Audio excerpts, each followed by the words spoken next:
there, how are you all?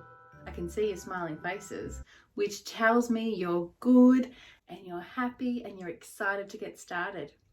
I've got 3 books to read you today, a couple of songs from the Sing-Along Garden. Are you ready? Have you got your hands cupped, ready to catch the magic? Sadie and B, I can see you've been watching your brothers. Close your eyes as tight can be. Are you ready, Zach? You can find magic wherever you look. All you have to do is open a book. Now you can open your eyes and feel a little tingle of excitement run through you as you get ready to start with our first story. These are the 3 stories that we're going to read today. I think we might start with The Gum Family Finds Home. Have you read this one before? About the Gum family, who are koalas. Isn't that a good name for a family of koalas?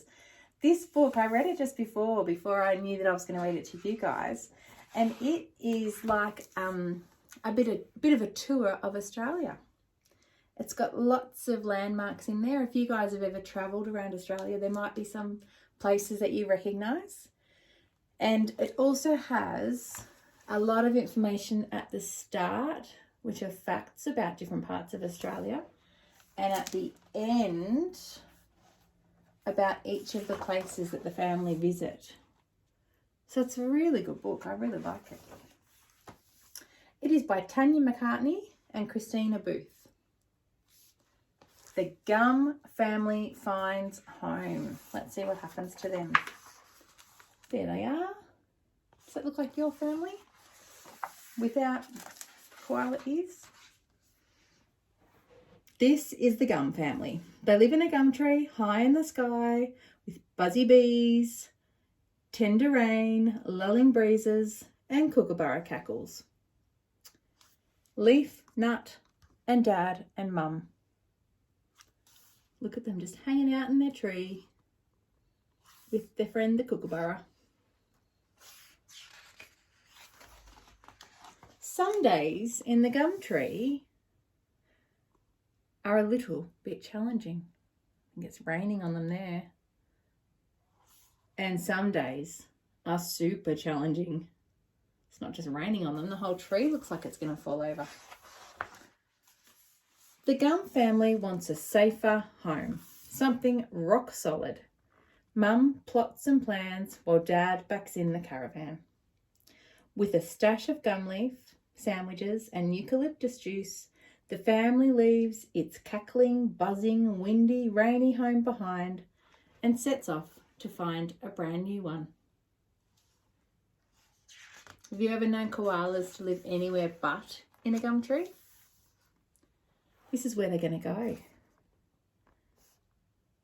They've started here and they're heading across to Central Australia. And at the bottom of that it says rock solid home options in all of those places. And they've got a checklist. They want it to be safe, dry, strong. They want food and shelter, friendly neighbours, views, roomy, cosy, flowers, lots of things. Look at the colours in that illustration. At Uluru, the family watches the rock change from orange to pink to purple to black. Look at it changing with the sun shining on it. If you have ever seen Uluru, you would know what that looks like. At Carterchorta, leaf coos over the bulbous mountains and pretty wildflowers. The kids leap boulders on the valley floor at Kings Canyon. They drink from a spring-fed waterhole. Have you ever done that? Super fresh. Local people say the rocks of Kalu Kalu are the fossilised eggs of the rainbow serpent. They gleam in the hot sun. Look at that photo they've taken as if, is that Leaf? As if Leaf is holding them up. Clever. Oh, this is a postcard. Greetings from the Bungle Bungle. The gums fly over the Bungle Bungle range. From way up high, they marvel at the sandstone domes. They must be in this helicopter. At Catherine, the kids cool off in the pools. Mum and Dad meet the locals at Butterfly Gorge, but they miss their friend, Cooker.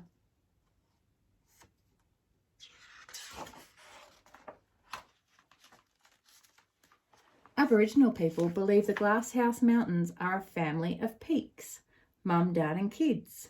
With so many gum trees, the family just loves it. But does it feel like home? Maybe not yet. In the Blue Mountains, the Three Sisters tower over the eucalypt forest below. That's the Three Sisters, a rock formation in New South Wales. There were once 7 of them. Here they are sending a postcard back to Cooker. Dear Cooker, we are having the best time ever. Our country is so beautiful. We are still on the hunt, but haven't yet found a new home. Love, the Gums. Now they've headed down to Tasmania. On their flight to Tasmania, the Gums cruise over Cradle Mountain. They walk the overland track through ancient rainforests, glacier-carved valleys and golden moorlands.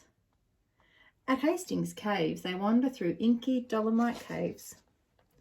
It's safe and sound here, but there's no gum tree in sight. Have you ever been in caves like that before? And things all hang from the roof and grow from the ground. They're pretty amazing. The family sails the choppy sea around the 12 Apostles. Over the years, these limestone stacks will tumble into the sea. Mum is looking for something a bit more stable. Look what's happened to, I think it's Dad. A seagull has pooed on his head. If a seagull pooed on your dad's head, would that make you laugh a lot? Everyone gobbles gum leaf sandwiches on the long drive across the Nullarbor Plain, the world's largest limestone landscape. It never seems to end. There's a camel hitchhiking and a brother and sister fighting in the back seat of the car. That never happens, does it? Very strange. At Wave Rock, a frozen granite cliff towers over the bushland below. It's beautiful, but where will the koalas sleep? There's no gum trees there. On their last stop, the sun sets pink behind the pinnacles, a forest of limestone towers sculpted by wind and rain. The Gums are silent on the long drive back to the gum tree. They have a lot to think about. Which place feels like home? Do you think any of those places felt like home for them? By the time they reach their gum tree, high in the sky with buzzy bees, tender rain, lulling breezes and kookaburra cackles, the koalas know where they belong. And with a few teensy adjustments, the Gum family finds home. That's their new home. Look what they've done to it. Mum and Dad put on a roof. There's a bird watching space, a comfort space, shelter from the rain, a solid foundation so it's not going to blow over in the wind, Cooker, Mum's rock table, our food and garden, a bee home. Everyone's happy in that house. They went all the way around, but they ended up coming home. And it says down here, disclaimer, the National Library of Australia does not endorse rock or cave housing for koalas, nor cups of tea. Reading newspapers, painting and playing with toys is absolutely encouraged. And then at the back it's got all this information about the different parts of Australia that we looked at in the book. So if you're interested in any of those spots, this would be a good book for you because you'd get to learn a bit more about them. I hope you enjoyed it. I feel like I matched the toadstools today with a bit of red on. Here we've got our sing-along garden. I wonder if Hugo or Alfie would like to choose a flower. What are you thinking, boys? Or Gracie, what are you thinking? Ooh, I know someone's saying the white ones. They stand out a bit, don't they? Guess what we're going to sing right now? Incy Wincy Spider. I love Incy Wincy Spider. Got your Incy Wincy fingers ready? Incy Wincy Spider climbed up the water spout. Down came the rain and washed poor Incy out.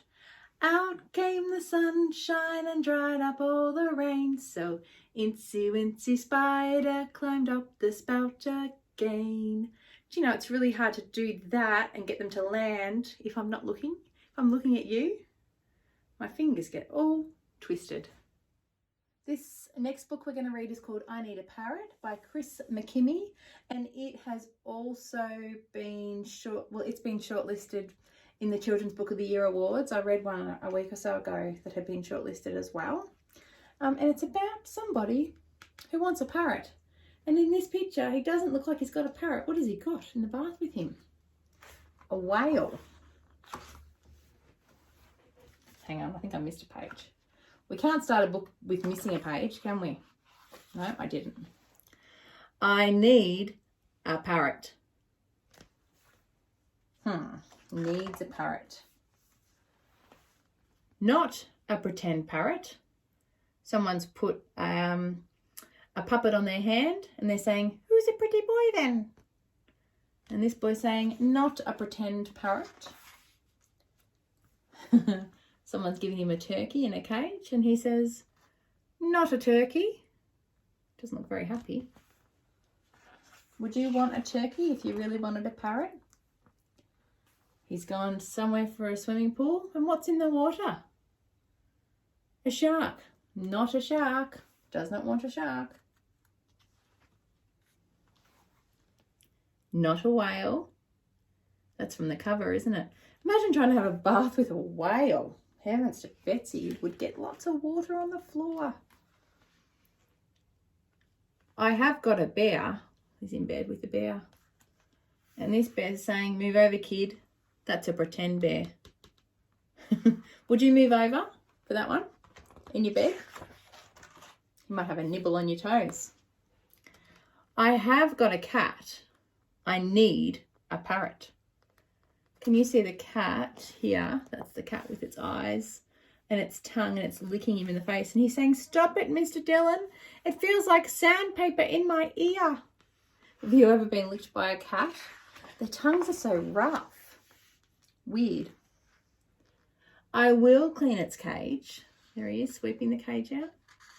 Is this what you say, the kind of things you say to your parents? If you really want an animal, you will clean its cage, you will feed it, you will take it for walks.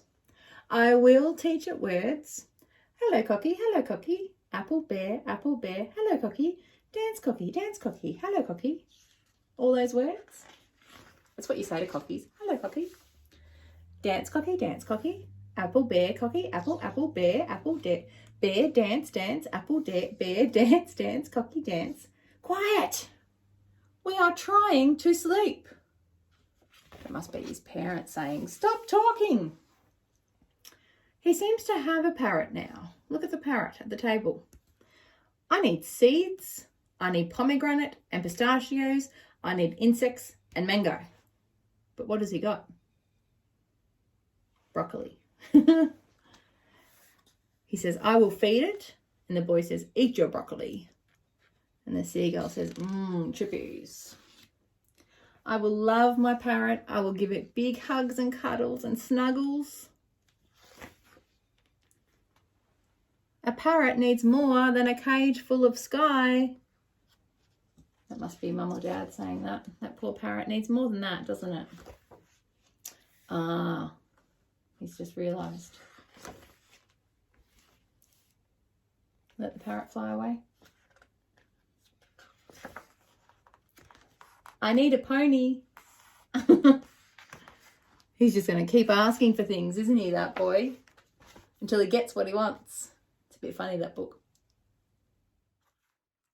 I definitely feel like our new sing-along garden is much sturdier to hold on to. The other one felt like everything was wobbling around all the time. What are we going to choose? Adele and Hudson, have you got any ideas? Or Charlie and Grace? Oh, did someone say the gold sparkly one? I know someone did. Oh, come on. Charlie and Grace, the last time you chose one, you chose Mr. Clickety Cane, because you would know that I would not always remember the words. And now we've got it again. Do you guys know Mr. Clickety Cane? Do you think that you can sing it with me so I don't forget all the words? where Mr. Clickety-Cane plays a silly game.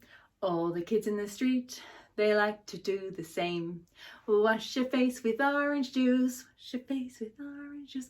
Clean your teeth with bubble gum, clean your teeth with bubble gum. Fix the fence with sticky tape, fix the fence with sticky tape. Belly flopping a pizza, belly flopping a pizza, where Mr. Clickety-Cane plays a silly game. All the kids in the street, they like to do the same.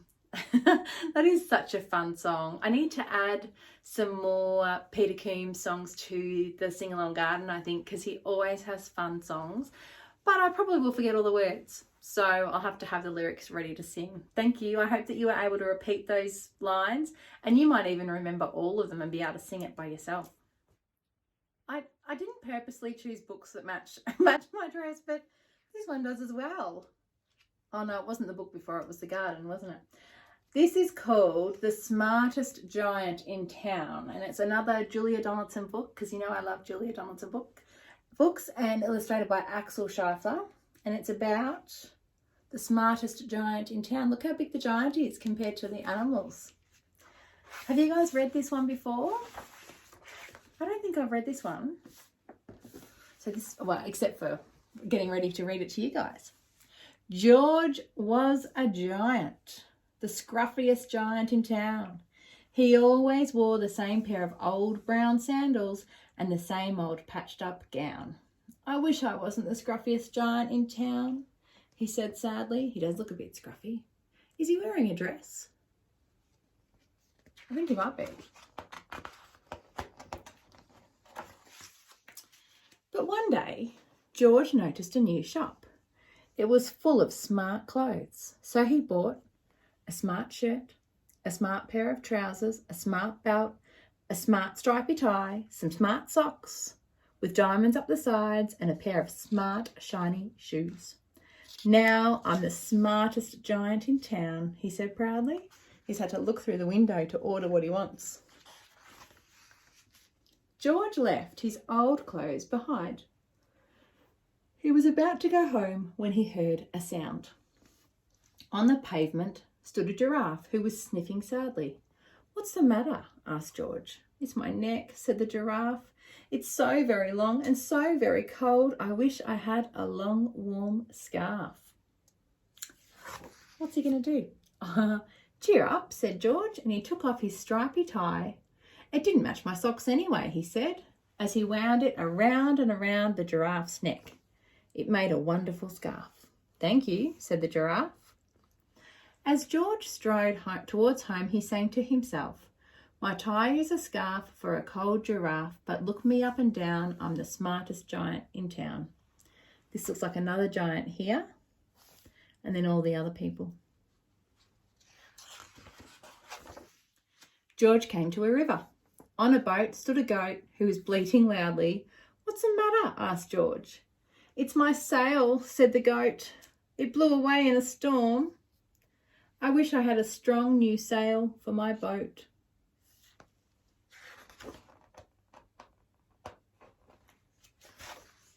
"Cheer up," said George, and he took off his new white shirt. "It kept coming untucked anyway," he said, as he tied it to the mast of the goat's boat. It made a magnificent sail. "Thank you," said the goat. Can you say goat's boat really quickly? Goat's boat. Goat's boat. Sounds funny. Don't know why, it just does. George strode on, singing to himself. "My tie is a scarf for a cold giraffe. My shirt's on a boat as a sail for a goat. But look me up and down, I'm the smartest giant in town." It's very thoughtful. George came to a tiny, ruined house. Beside the house stood a white mouse with lots of baby mice. They were all squeaking. "What's the matter?" asked George. "It's our house," squeaked the mother mouse. "It burned down and now we have nowhere to live. I wish we had a new house." Poor little mice. Missing pages, guys. There we go. "Cheer up," said George, and he took off one of his shiny shoes. "It was giving me blisters anyway," he said, as the mouse and her baby scrambled inside. The shoe made a perfect home for them. Thank you, they squeaked. George had to hop along the road now, but he didn't mind. As he hopped, he sang to himself, my tie is a scarf for a cold giraffe, my shirt's on a boat as a sail for a goat, my shoe is a house for a little white mouse, but look me up and down, I'm the smartest giant in town. George came to a campsite. Beside a tent stood a fox who was crying. What's the matter? Asked George. It's my sleeping bag, said the fox. I dropped it in a puddle. I wish I had a warm, dry sleeping bag.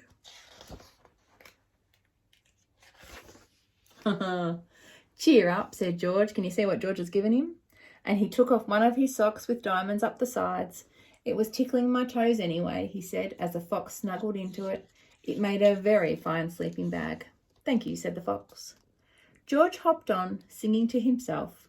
My tie is a scarf for a cold giraffe, my shirt's on a boat as a sail for a goat, my shoe is a house for a little white mouse, one of my socks is a bed for a fox, but look me up and down, I'm the smartest giant in town. George came to a big squelchy bog. Beside the bog stood a dog who was howling. What's the matter? Asked George. It's this bog, said the dog. I need to get across, but I keep getting stuck in the mud. I wish there was a safe, dry path. What could George possibly do? Cheer up, said George, and he took off his smart new belt. It was squishing my tummy anyway, he said, as he laid it down over the bog. It made an excellent path. Thank you, said the dog. The wind started to blow, but George didn't mind. He hopped on, singing to himself. My tie is a scarf for a cold giraffe, my shirt's on a boat as a sail for a goat, my shoe is a house for a little white mouse, one of my socks is a bed for a fox, my belt helped a dog who was crossing a bog, but my trousers are falling down. I'm the coldest giant in town. Suddenly George felt sad and shivery and not at all smart. He stood on one foot and thought, I'll have to go back to the shop and buy some more clothes, he decided. He turned round and hopped all the way back to the shop. Poor George, he was being so helpful for everybody. Oh, but when he got there, it was closed. Oh no, cried George. He sank down onto the doorstep and a tear ran down his nose. He felt as sad as all the animals he had met on his way home. Then out of the corner of his eye, he saw a bag with something familiar poking out the top. George took a closer look. My gown, he yelled. My dear old gown and sandals. George put them on. They felt wonderfully comfortable. I'm the cosiest giant in town, he cried, and he danced back home along the road. He's the cosiest giant. That's a pretty good way to be. Outside his front door stood all the animals he had helped. They were carrying an enormous present. Come on, George, they said, open it. George untied the ribbon. Inside was a beautiful gold paper crown and a card. Look inside the card, George, said the animals. George put the crown on his head and opened the card. Look at the card. Your tie is a scarf for a cold giraffe. Your shirt's on a boat as a sail for a goat. Your shoe is a house for a little white mouse. One of your socks is a bed for a fox. Your belt helped a dog who was crossing a bog. So here is a very fine crown to go with the sandals and gown of the kindest giant in town. That's so true. And they recognised exactly what he'd done for them. And they celebrated it with that card and they made him feel so special. I really like that. I hope you enjoyed it. For this week's activity, I would love you to take a leaf out of the Giant's book and have a think about something thoughtful that you can do for somebody in your house. So the giant was walking around his town and he came across all those different people who needed something and he just gave them what he could. If you have a think about everyone in your house today, think, is there something that they might need that I might be able to do for them? Is somebody a bit sad and they need cheering up so I could draw them a picture? Does somebody need some help doing something or making something and can I help them? And see if you can be as thoughtful as the smartest giant in town. Thank you so much everyone for joining me for this edition. Are you ready to sing our song? Do you get your singing voice ready, Sage and Chantal and Peyton? I think you might have. You must know this song by now. Are you ready, Zach? I think that I'll go for a walk outside now. The summer sun's calling my name. I hear it now, I just can't stay inside all day. I've gotta get out, give me some of those rays. Everybody's laughing, sunny days. Everybody's smiling, sunny days. As I'm singing that, it's raining outside, so it feels so weird singing about sunny days and going for a walk. When you're listening to it, it might be raining outside or it might be dark outside. So just think about the idea of doing something that makes your heart feel sunny and happy, and that's what it means. Thank you so much for joining me. I'll see you next time. Bye-bye.